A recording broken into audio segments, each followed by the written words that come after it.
নমস্কার বন্ধুরা, অর্চনাস চ্যানেলে আপনাদের স্বাগত। আজকে আমি দেখাবো নোনা চুনো ও আলুর কারি। তার জন্য বাজার থেকে 250 গ্রাম মতো নোনা চুনো কিনে নিয়ে এসে সেটাকে পরিষ্কার করে ধুয়ে নিয়ে এসেছি। তারপরে নুন হলুদ মাখিয়ে সেটা অল্প তেলে প্রথমে ভেজে নিচ্ছি। মাছ ভাজতে বসিয়ে আমি দুটো আলু ভাজার মতো লম্বা লম্বা সরু সরু করে কেটে নিয়েছি। এরপরে মাছটা ভাজা হয়ে গেলে এই কড়াইতেই আমি অল্প পরিমাণ তেল ও পাঁচফোড়ন দিলাম। পাঁচফোড়নটা একটু ভাজা ভাজা হয়ে গেলে কিছুটা পরিমাণ পেঁয়াজ কুচি আমি দিয়ে দিলাম। পেঁয়াজের সাথেই 3-4টে কাঁচা লঙ্কা কুচি দিয়ে একটু ভেজে নিয়ে যে আলুটা কেটে রেখেছিলাম ওটা দিয়ে দিলাম। দিয়ে কিছুক্ষণ নাড়াচাড়া করার পরে স্বাদ অনুযায়ী নুন, হলুদ ও শুকনো লঙ্কা গুঁড়ো দিয়ে দিলাম। দিয়ে কিছুক্ষণ ধরে কষিয়ে নিলাম।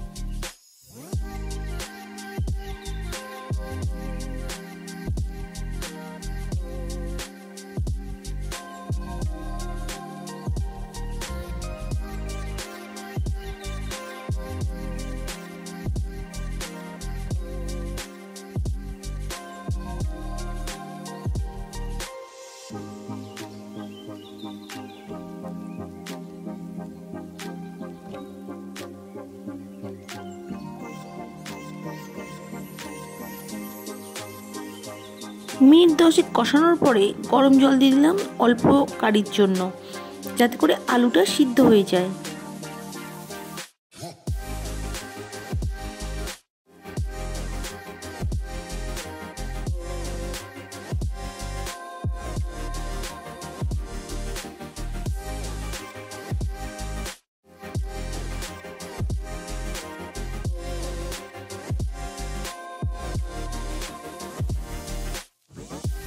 আলুটা সিদ্ধ হয়ে গেলে এরপরে যে নোনা চুনোটা ভেজে রেখেছিলাম সেটা এই ঝোলের মধ্যে দিয়ে দেব। দিয়ে মিনিট 10 ফুটিয়ে নেব। যখন ঝোলটা পুরোটাই প্রায় মরে যাবে, মাখা মাখা হয়ে যাবে, তখনই আমি উনুনটা বন্ধ করে দেব। এরপরে ঠান্ডা হয়ে গেলে আমি একটি বাটির মধ্যে তরকারিটা নামিয়ে নেব। আমার তৈরি হয়ে গেল নোনা চুনো ও আলুর কারি। বন্ধুরা, আমার এই খুব সহজ সরল রেসিপিটি আপনাদের কেমন লাগলো তা কমেন্টসে জানাবেন। আর যদি ভালো লাগে একটি লাইক ও শেয়ার করে দেবেন।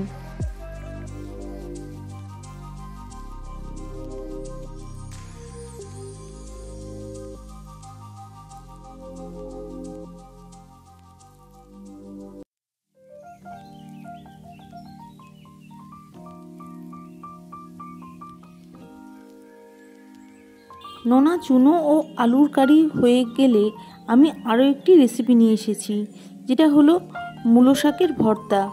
মূলো শাকের ভর্তা বানানোর জন্য প্রথমে 500 মতো মূলো শাক নিয়েছি। সেটাকে আমি প্রথমে বেছে পরিষ্কার করে নেব।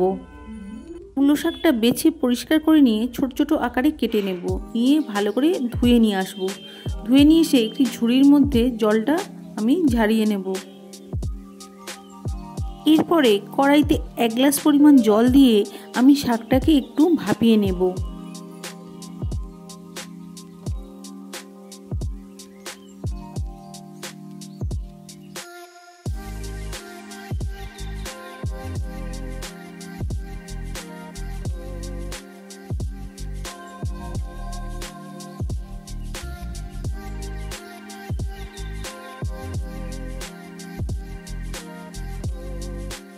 শাকটা ভাপানো হয়ে গেলে ঝুড়ির মধ্যে সেটা আমি নামিয়ে নেব। এরপর শাকটা ঠান্ডা হতে দেবো। শাকটা ঠান্ডা হয়ে গেলে মিক্সিতে আমি নিয়ে নেব।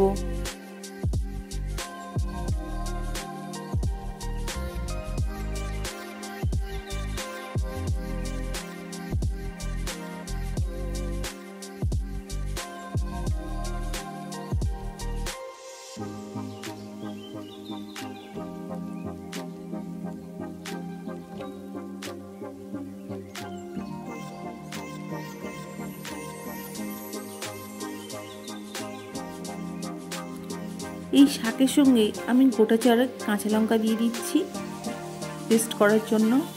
এরপরে শাকটা আমি মিক্সিতে পেস্ট করে নিচ্ছি। আমার শাকটা পেস্ট হয়ে গেছে। এটা আবার আমি একটা বাটির মধ্যে ঢেলে নেব। আমি মূলো শাকের ভর্তা বানানোর জন্য 2টো পেঁয়াজ কুচি করে নিয়েছি, হাফ চামচ আদা বেটে নিয়েছি ও হাফ চামচ 5 ফোড়ন। কড়াইটা উনুনের উপরে বসানোর পরে কড়াইটা গরম হয়ে গেলে কিছুটা পরিমাণ সর্ষের তেল দিয়ে দেবো। সর্ষের তেল দেওয়ার পরে হাফ চামচ 5 ফোড়ন দিয়ে দিচ্ছি। 5 ফোড়নটা ভাজা ভাজা হয়ে গেলে হাফ চামচ যে রসুন বাটা রেখেছিলাম সেটাও দিয়ে দিলাম। সেটাও ভালো করে ভাজা হয়ে গেলে এবারে পেঁয়াজ কুচিটা দিয়ে দেব। পেঁয়াজটাও একটু ভাজা ভাজা হয়ে গেলে মূলো শাকটা যেটা আমি পেস্ট করে রেখেছিলাম সেটা আমি কড়ার মধ্যে ঢেলে দেব। আমি আলাদা করে কোনো হলুদ বা লঙ্কার গুঁড়ো দিচ্ছি না। যে 4টে কাঁচা লঙ্কা দিয়েছিলাম ওতেই ঝালটা ভালো পরিমাণ হয়ে গেছে।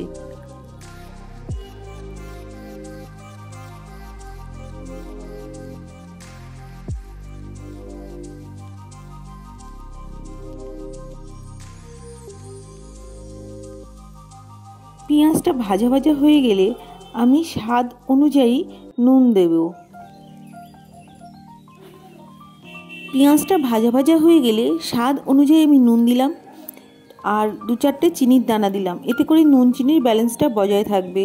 দিয়ে আরও কিছুক্ষণ কষিয়ে নেব। কষিয়ে নেওয়ার পরে যে মূলো শাকটা বেটে রেখেছিলাম ওটা আমি দিয়ে দেব।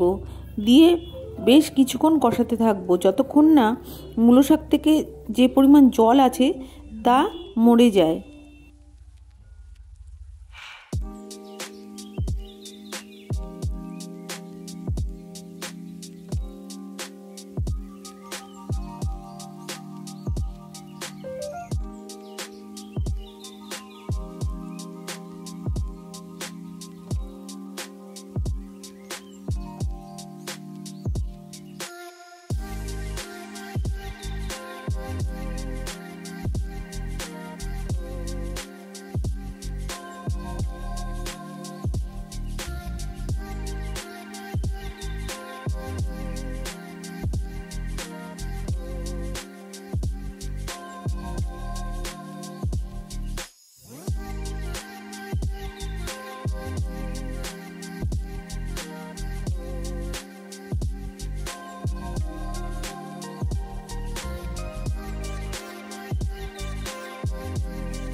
মূলো শাক থেকে জলটা পুরোপুরি মরে গেছে, মানে জলটা নেই।